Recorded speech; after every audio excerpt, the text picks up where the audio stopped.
friends, welcome to my channel Discover with Kim. I'm Kim. I'm so excited you're here with me today.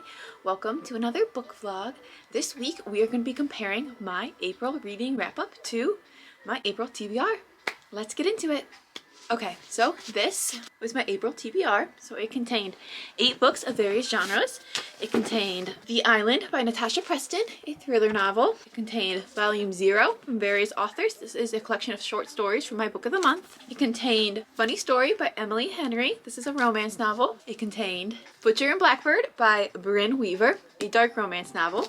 It contained The House in the Cerulean Sea by T.J. Klune. I think this is like I don't know what genre it is. I think it's kind of fantasy, kind of like found family, literary fiction, not sure.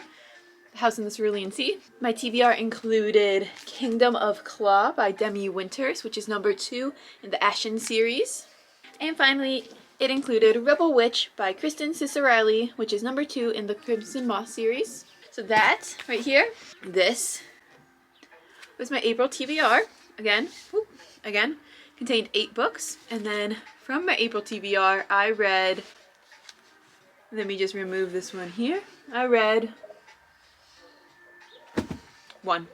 this one, The Island by Natasha Preston. Yeah, so sticking to my April TBR, did not happen. It did not go well. I was in a bit of a mood this month. Definitely, I'm very much a mood reader, and I was not in a mood to read any of the books that I picked. But I did read this one, The Island by Natasha Preston, and I read 3 other books for my April reading wrap-up. So let's talk about these 4 books that I did end up reading in April versus these 7 that I didn't end up reading. So we'll start with The Island by Natasha Preston. This is a thriller book. They say goodbye to their friends and family for the weekend they weren't counting on forever.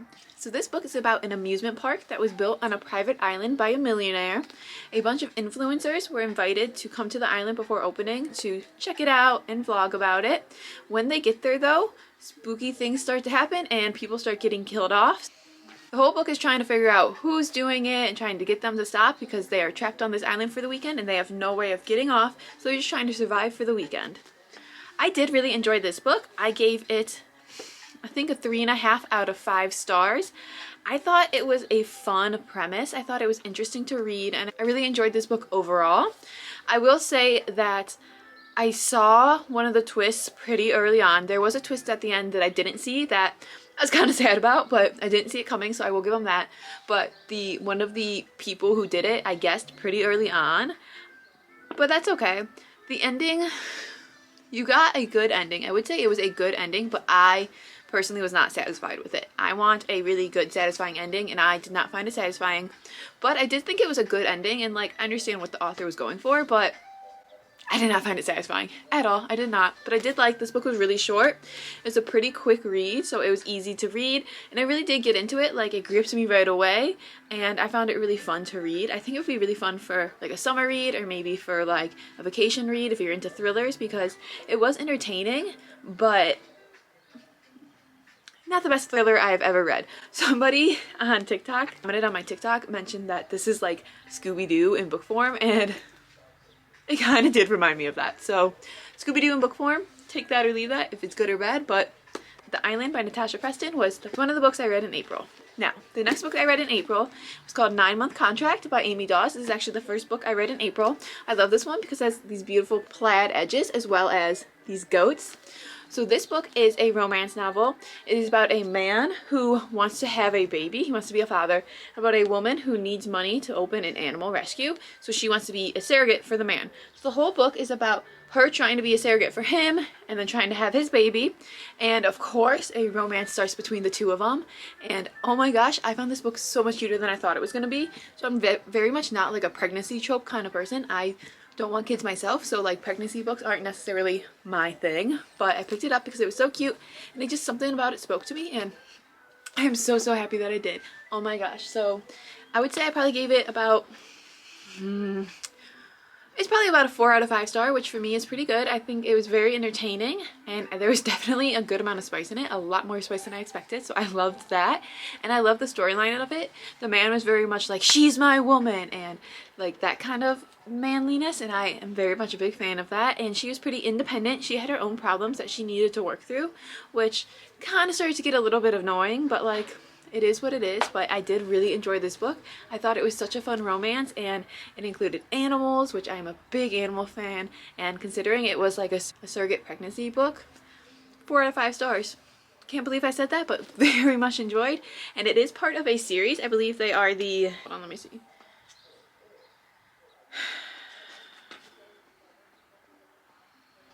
Okay, well the bottom just says a Mountain Men matchmaker novel. So we're gonna go with this. I do believe there's gonna be more to the series because he had several brothers, but I really, really enjoyed this book and I would recommend it. 4 out of 5 stars, such a fun read. The next books I read in April, which is actually the 3rd book I read. So technically I read this one, and then I read this one, and then I read this one, which was Den of Vipers by K.A. Knight. Another romance. This one was a dark romance.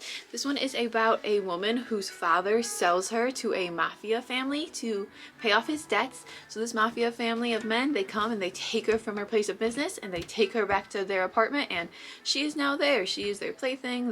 She is theirs to do whatever they want with. But the twist is she starts to get under their skin, and instead of just being their plaything, she starts to matter a lot more for them than just that. The whole issue being she is their capture, or like they took her, so she's their, what's the word? Her captive, the captive, so she is their captive. So that's kind of the whole big issue of the story, is like she's their captive, but it started to turn into a dark romance. It is multiple men and one woman, so I want to say that, and it is spicy, spicy, spicy, like so spicy. I enjoyed the spice. I enjoyed the spice. This book I give 3.5 out of 4 stars. I enjoyed it, but it was so long. Look at these stencil edges. The edges are gorgeous. Yeah, this book was so long, and I just felt like it was time to end. Like, it didn't need to keep going on. It was good enough to have ended like 100 pages before it did. I really enjoyed the whole storyline of it, and I enjoyed the spiciness, and I liked a good chunk of it, and I liked how it ended and everything like that, but oh my gosh, it was so long, I felt like it wouldn't end. Like, I flew through the first half, but then the second half I was like, oh my gosh, I'm slogging through this. I just want it to end. But it was good, and I did enjoy it, so I will say that. When it comes to the whole storyline, I will mention that I kind of guessed a lot of what was going to happen. Like, I guessed who, like, the bad people were and that kind of stuff. I kind of saw a lot of that coming, so it wasn't like it was some big surprise, but it was very much a fun novel, and I thought it was really good. So for like a dark romance, spicy novel, I really enjoyed it. It was just way too long for me. I would recommend it though. If you like dark romance, definitely recommend. The final book I read in April was Our Infinite Fate by Lauren Stephen. This is a young adult romantasy. This is about an individual named Evelyn. They are reincarnated from life to life, and in every single life before their 18th birthday, another individual named Arden comes and they kill them before Evelyn can reach her 18th birthday. The only issue is that in these lives, Evelyn and Arden continue to fall in love, and Evelyn cannot remember why Arden is killing her in every single life. So this book I thought was going to be so interesting. I was so excited to read this book, and I was so excited. I could not wait. Like, I was like, oh my gosh, it's going to be 5 star, no questions asked.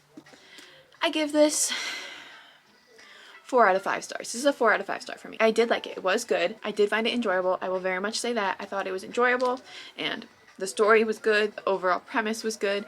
It moved fast, and it was interesting, and it definitely, like, it kept me going. I will say that I wasn't, like, overly attached to any of the characters, and I didn't really, like, care what was going to happen until I was, like, 2/3 of the way through, so it wasn't like a can't put down book, but it really was a good book. I enjoyed that. So most of the book takes place in 2022, which is the current life she's in. This is a life she's trying to protect, and she is trying to not die before she turns 18 in this life, because she's trying to save her 6th sister, and she loves her family. So she's trying to survive in this life in 2022 when most of the storyline takes place, but it also continues to jump back in time to their past reincarnated lives, and I found that so interesting. I loved how it kept jumping back so I could learn more about, like, a previous life. But I will say that I was unhappy with how little we got from the past lives. So it is just a standalone young adult romantasy, so I understand that, like, there probably just wasn't time or room to put in a ton of background about these past lives, but I wanted more about the lives from the past, like these lives that they lived in the past. I was so interested in what happened in these lives, and I feel like I just didn't get enough of a storyline from these past lives that I wanted more. But I found it so fun that we got to see these various lives, and then we could jump back to the current day, and I thought that was so fun. But I really enjoyed that. The twist at the end, I will say, I didn't see coming. There was part of me kind of thought something similar to it, but I didn't see the actual twist at the end coming. So I thought that was really fun, that like it was something a little bit different. And I will say the ending of the book, it was medium for me. Like it was like a maybe for me. So like I get what the author was doing, and like it was enjoyable. It tied up and it was good, but like it's not how I wanted it to end, so I wasn't satisfied. Like that's not the ending I wanted, so it did not satisfy me. I was a little bit like meh about it, but like it tied it up and it like finished off the storyline, so I did love that part. But I really did enjoy this book. It's definitely a 4 out of 5. I have some beautiful gold edges on my version, and even the hardcover has this beautiful "maybe that's all love is in the end, an endless tempting of fate," which is a line from the book.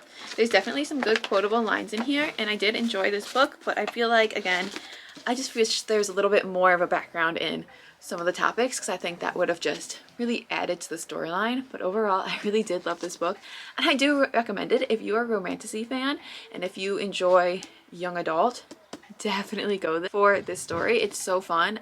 It's minimal spice because it is young adult, so very minimal spice, but it is a very fun story, and I really enjoyed it, so I would recommend this.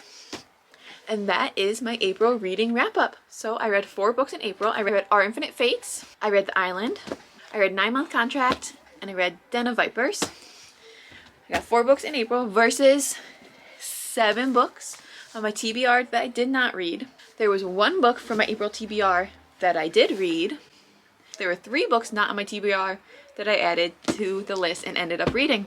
So that is my April reading wrap up versus my April TBR. I hope you guys enjoyed this video. Let me know if you've read any of these books and what your thoughts were on them. No spoilers, please, but please let me know your thoughts, and let me know about the books that I didn't read. If I should try to read them in May, are they worth it? Should I kind of dig into them, or should I put them back on my TBR shelf for another month? Let me know what you think. Thank you guys so much for being here. Please subscribe if you're not, because I'm going to continue to post lots of book content and lots of life content, and I'm so excited to share it with you guys. Hope you guys have a fabulous week. Live well, read some books, and go discover. Bye, friends. Ooh, nice. This